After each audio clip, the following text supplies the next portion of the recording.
Ne vom juca Roblox. Nu știu câți dintre voi mai știți jocul ăsta. Prima oară când ne-am jucat, eram cu o bicicletă. Nu știu câți dintre voi țineți minte că am mai făcut un... Oh, nu, dă-te de aici. O să mai dăm peste dobitoși din ăștia. Ok, unde eram? Mai țineți minte că în jocul ăsta eram cu o bicicletă. Cu asta. Și mă chineam cu dânsa să conduc și nu înțelegeam nimic și episodul era destul de plictisitor. Se pare că m-am dus în Spania și am muncit o leacă mult și am făcut rost de o mașină mișto. Ce ziceți? Și da, ideea jocului este vorba că suntem în anii 80 și avem vehicule de atunci și asta chiar e tare jocul.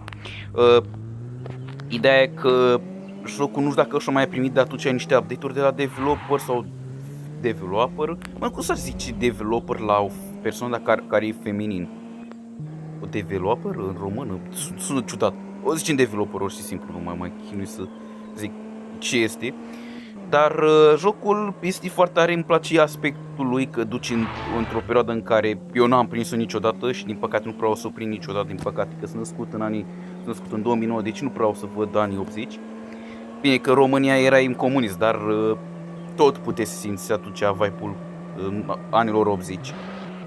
Dar foarte tare că cineva chiar stă să facă jocurile astea, pentru că să pui terarea asta pe Roblox Studio e o moarte pe față, pentru că uitați-vă, vedeți ieșirile astea, sau dacă vedeți zonele astea, astea nu sunt puse de developer, așa este terarea.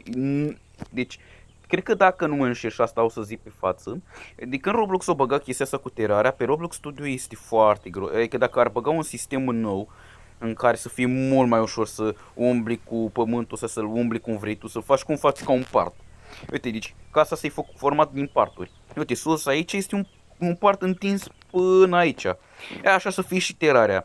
Ca să nu te mai pună pui mei stichini cu mizeria aia de terarea, că știți ce greu să umblă la asta? Ok, avem acolo un magazin, hai să ne ducem acolo. Nu știu dacă se duce benzina, dar nu știu dacă s-a mai făcut un update în care da, putem să-și lucrăm, deci nu suntem chiar boschetari să nu facem nimic cu viața noastră. Noi toate mergem, luăm ușor, conducem frumușel, ne uităm în stânga-dreapta să nu fie cineva și dăm cu spatele. Stai că dăm peste mașina omului. Și așa învățăm cum să conducem. Bine, e un joc în viața reală, dar pentru cei care nu știți, eu peste un an, 2 o să trebuie să dau și eu permisul ca să am și o mașină. Și aici ce-i? De ce am venit aici? Ai, frate, am crezut că e ceva pentru muncă, rabotă, să mă fac și un salariu, să nu fiu boschetar. Ia, poate ce-i din intrat. Nu-i. Ai, ok. Hai să luăm și alte mașini. Hai să luăm și chiticanii asta. Vine să cred că mașina asta e ceva electric. Parcă am mai văzut videoclipuri cu această mașină. Parcă e reală. Nu știu dacă e real. Nu știu dacă parcă e făcut undeva în Statele Unite, unde sunt și în momentul ăsta în joc. Ori undeva în Germania, Germania de Est. Adică știți că, nu știu câți dintre voi știți, dar Germania a fost împărțită în două la finalul lui al doilea război mondial și a fost o Germanie de Est și Germania simplă, care e din prezent. Și acolo s-au făcut foarte multe mașini din genul, în buget. Și de asta dă impresia de vibe-ul de acolo. E mult mai pătrățoasă. Că în zona asta blocului comunist tot timpul mașinile erau foarte pătrățoase.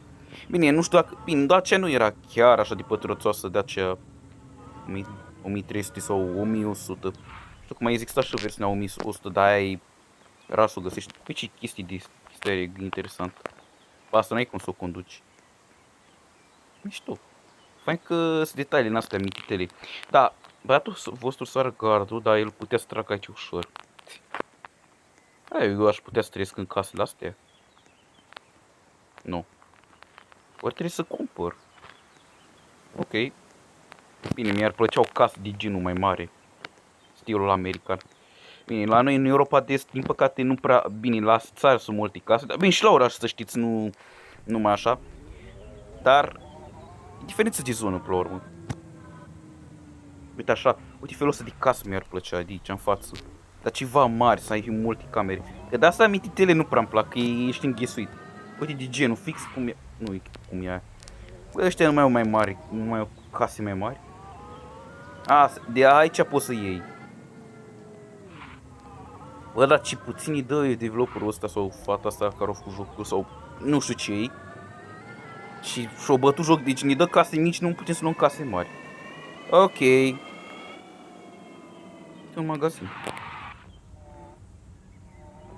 Ok, mă uit după casă, adică să ne uităm la mașini.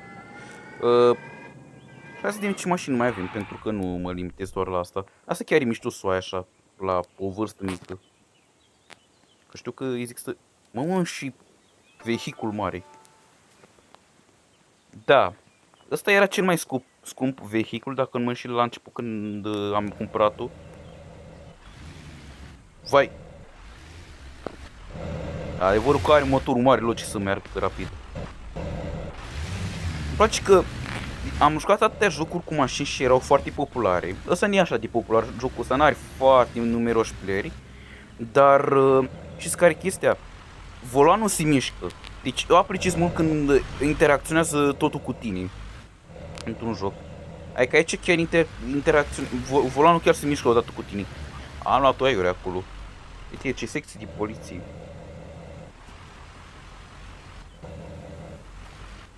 Bă, da.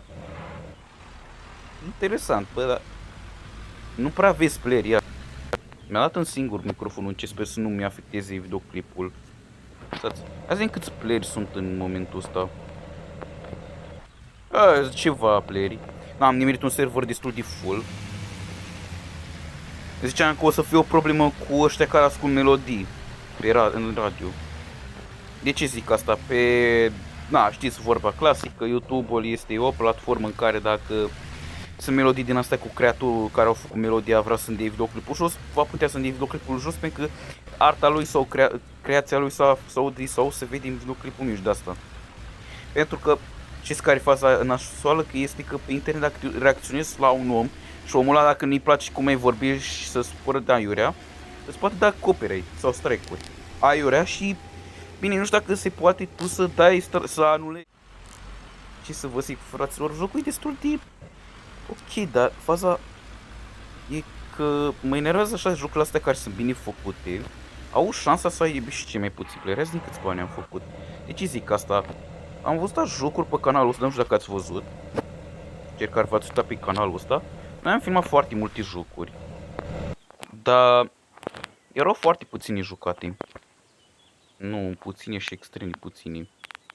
Abia dacă abia dacă avea un player, un 2 plus. Hai să ce mașini mai putem să cumpărăm. Ok. Ia să vedem. Putem să luăm un Trabant. Un Jeep. Da, așa eroi. Bine, ăsta e un joc. Hai să luăm o motoscârță. Vreau să o motocicleta aia. Și așa să ne plimbăm și pe de aici, de acolo să oprim videoclipul. Așa. Și ce model e ăsta? Pare ceva din Franța. Dar în jocurile astea că n-ai vehiculul de genul. Bine, aici motocicletul fuge la mai rapid. O să clopote. Interesant, e tare jocul. Bă, fraților, cam ăsta e episodul.